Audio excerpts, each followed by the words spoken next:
ढाड कम्मरको दुखाइ मुख्यतः 3 कारणले हुने गर्दछ।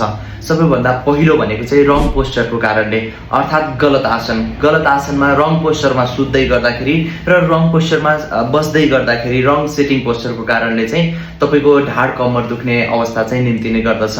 त्यस्तै गरेर अर्को भनेको सेडेन्टरी लाइफस्टाइल, एकदमै धेरै विलासी जीवन, त्यो एक्सर्साइज गर्दै नगर्ने, शारीरिक परिश्रम गर्दै नगर्ने, एक सुतिराख्ने बानीले गर्दा पनि तपाईमा चाहिँ ढाड दुखाइको समस्या चाहिँ निम्तिने गर्दछ भने। र अर्को भनेको चाहिँ ओभर युजको कारणले, मेरुदण्डलाई चाहिँ आवश्यकता भन्दा बढी चाहिँ एक्सर्साइज दिँदै गर्दाखेरि चाहिँ तपाईको ढाड कम्मर दुख्ने अवस्था आउन सक्दछ।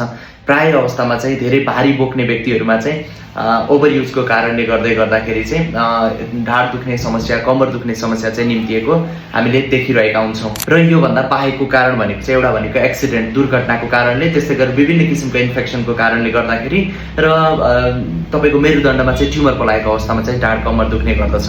प्रत्यक्ष भेटेर परामर्श र उपचार लिन चाहनुहुन्छ भने स्क्रिनमा दिएको कन्ट्याक्ट नम्बरमा कल गरेर अपोइन्टमेन्ट लिनु होला है त। सचेतनाको लागि भिडियोलाई सक्दो सेयर गर्नुहोला, हामीलाई फलो गर्नुहोला। अर्को भिडियोमा भेट्नेछौँ है त। नमस्ते।